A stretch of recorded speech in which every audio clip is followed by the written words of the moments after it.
I'm starting to get a hot flash already. Oh man. All right. This will be fine.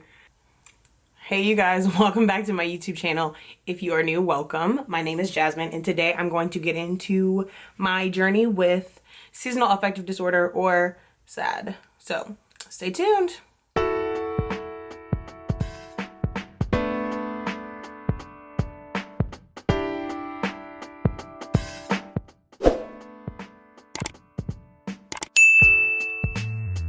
All right, if you're still here, yes, I am going to be discussing in today's video my bout with seasonal affective disorder. So if you've ever heard of it or never heard of it, I looked it up. So it's called S.A.D, seasonal affective disorder. I keep saying effectiveness. I think it's effective. It is effective. It is effective. Solid. Seasonal affective disorder. It's a type of depression that's related to changes in season. So I'm reading it off of my phone. S.A.D begins and ends at about the same times every year. If you're like most people with S.A.D, your symptoms start in the fall and continue into winter months, sapping your energy and making you feel moody. Listen, I actually have never had any major issues with depression or any major like bouts with depression. And I know depression is very real. And so that's why even with starting to have challenges in this space, it took me a while to really come to terms with what was happening, because I was just like, well, no, I've never had. Now, when I was in college and I was out here doing the most, I was on a birth control that really one of the side effects was just like depression and just some like really mood challenges and stuff, because the hormone the dosage of the hormone was way too high for me. And I'll never forget the feeling that I had I was at a birthday party, like I'll never forget it. It's like a snapshot that you never will ever forget.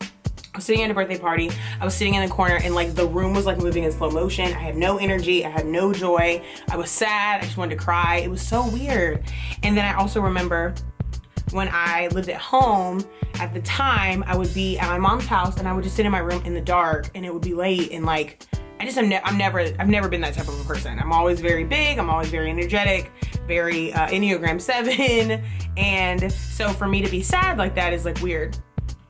So it actually started last year, I think, when I don't even know if I learned about S.A.D before I started to really connect the dots or what, but I was really just like not having rational thought processes. So like a lot of my insecurities would seem so much louder. A lot of my unhealthy thoughts would seem so much louder. A lot of what I was working through or dealing with felt so magnified. And I didn't understand, but it happened. It would directly correlate with when it was cloudy or dreary outside or just like yuck outside. And so it was really hard for me to even cope with like, okay, I'm feeling like this. Okay, I'm just having like, cause again, you have a bad day, right? Like we all have bad days, especially now we're in a pandemic. Like there's so many things happening right now that you're just like, what? So naturally, when I first was starting to understand the symptoms, I wasn't paying it any mind because I'm just like, I'm fine. I had just started a new job like 6 months prior, and I was doing what I, was loving and working in a really cool area. Like so many things were going well for me. That's why I was just like, why am I sad for no reason? Now, I overanalyze a lot. I know how to overthink and underthink something to pieces. I know how to tear a concept to shreds. I know how to do all of the things. And I just remember, like, I've been in therapy for 3 years. Yes. And even as I worked with my therapist, just different things to look out for, different tools to help me to apply, even the spiritual walk and like my spiritual journeys that are with me. Again, if you're new, I'm a Christian, Bible believing Christian. And so having the balance of therapy as well as, prayer and my spiritual walk, it was, just being mindful and being very self-aware. I've always been very self-aware, but I guess I never really learned how to apply a lot of the challenges and things,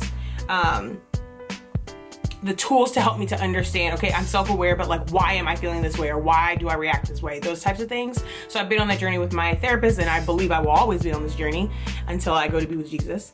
But it was just such an interesting and weird time. Like I just didn't want to go into work. So we have we're blessed and fortunate to have the capacity to work from home. So even amidst the pandemic, thankfully, nothing has been interrupted from my team, and I truly thank God for that. But I just didn't, at the time we were still in the office, obviously last year, and I just didn't want to. Like, I wanted to work from home more, and I just didn't want to come in. And I even remember my manager at the time asked me, like, hey, you've been working from home a lot, like people want to see you, are you okay, like what's going on? So I shared it with her, and it really provided some clarity, but I still was like, okay. And so I had started to be a part of different discussions and conversations around SAD to help me understand, like, oh, that's what this is, which is such a bummer, because it's still just like, man, to think about, you know, those who suffer from depression year round, or those who suffer from depression, because for me it's only like a week or two, it's a few days, right? And I think even that's a lot. And so to think about, you know, those who suffer from like depression and stuff, it's so like, wow, it just gives a brief snapshot of just what is experienced. And even just looking up different options and looking up different things to help, and looking up different tools and mechanisms to really help undo that. So last year it was more so just working through, like, okay, hold on, what is this, what's happening? I remember like having a conversation with my one of my really, really good friends, and like I was freaking out. Like, I'm telling you, I'm wigging about something so small, but in my mind I'm like, hold on, I can't, this is huge, and this is why, and and it was just my insecurities were screaming, which as a result had me screaming, and then left me in a conversation like, sis, what is happening right now? Are you okay? Like, what is going on? This is not, it's fine, it's not that serious. And I remember wigging, and then finally just being like, hold on, pause, because you're tripping right now.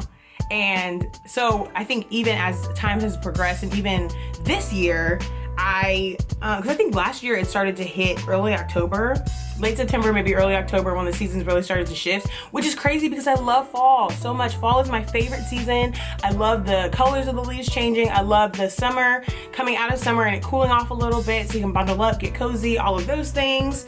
And so I was just like, man, I love this season. I hate that I feel like this.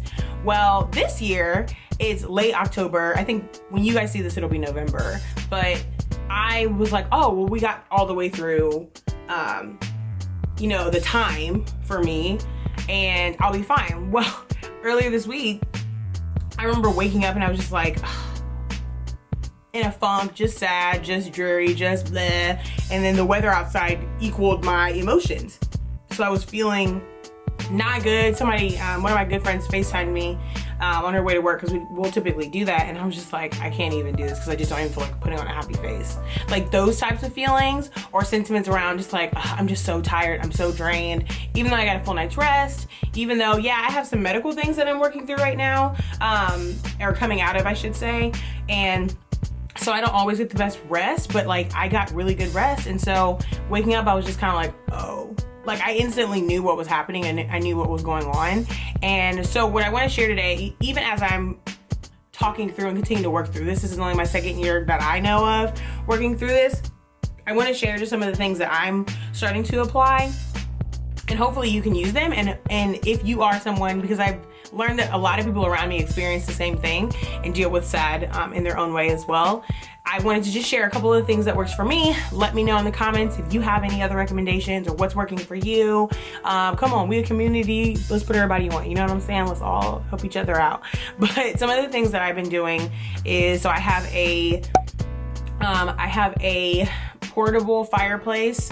It's like digital, so it's not really a fireplace, but it's digital, so it's a simulator, so it gives the vibe of a fireplace, and it's a heater. I get hot very quickly. I'm always hot, so I didn't turn the heater part on, but I turned on the fireplace just to kind of give that cozy ambiance. Now, you might be thinking, Jasmine, everybody can't get to a fireplace, sis. What? Like you're recommending something? Okay.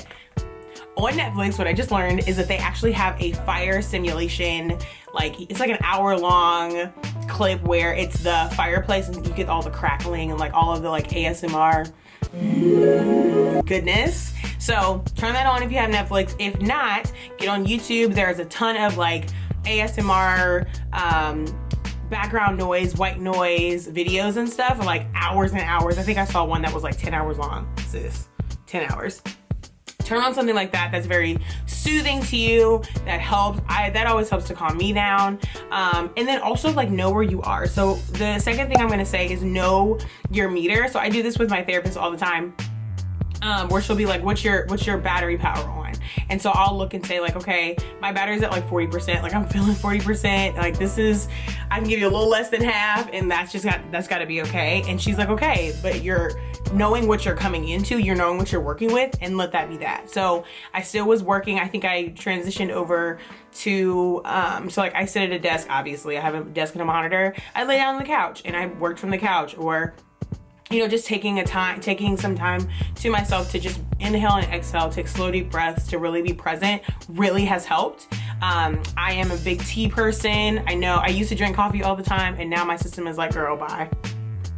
No, ma'am. Like as soon as I drink coffee, all of a sudden, it's like I'm a jittery, shaky mess. It's crazy. But I drink green tea just about every day. Or like some type of an herbal tea is very relaxing to me. I like cooking, so do something that is therapeutic to you. If it's going for a walk, maybe putting on a jacket, going for a walk. If it's calling a friend, like one of my best friends, she lives in New York, and we sat on FaceTime for like 3 hours. We didn't really say anything. We're both working through this together. And actually, two of my best friends actually live in New York. So we sat on a group FaceTime for a couple hours and just talked how we were feeling, shared, what's our battery level at, just different things that we're struggling with, but also recognizing like I'm sifting this through an unhealthy lens. So another good friend of mine, I have so many good friends, I'm so blessed, is talking about a first draft, like crappy first draft. So when you have something that happens to you and your immediate response, that's not filtered with wisdom, it's not filtered with Christian, it's not filtered with Jesus, it's not filtered with professionality, it's not filtered with anything that is good, if you will. It's just your instant first response that you want to say.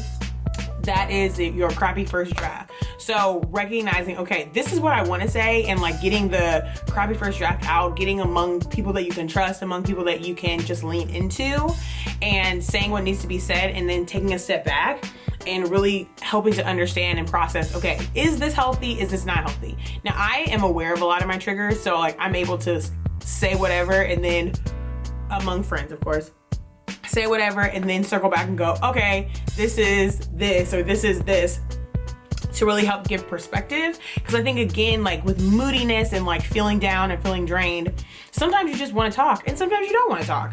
There was a time where I was like, okay, I'm gonna get off here, because I was overstimulated by maybe talking, or I'll have, I had the TV on, so I turned the TV off, and I actually played some instrumental music in the background. That really helped me to focus on what I needed to do for work.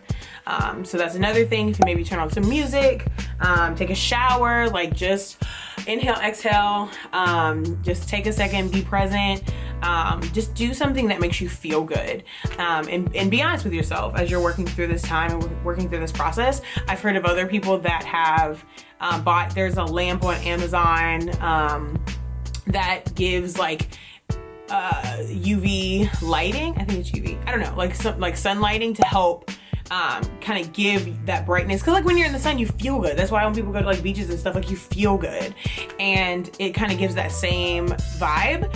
Or the equivalent to that, taking a lot of vitamin D. I know vitamin D is huge, just to really help like with your skin and your glow. I'm talking off the cuff because I can't 100% tell you exactly what vitamin D does, but it's good for you.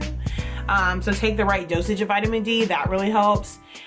Drinking water, treat yourself. Like I am a person who I'm like all things hygge, which if you've never heard of hygge before, it's a I think it's Danish phrase, it's one of the two, where you just talk about like being present. It really just focuses on coziness.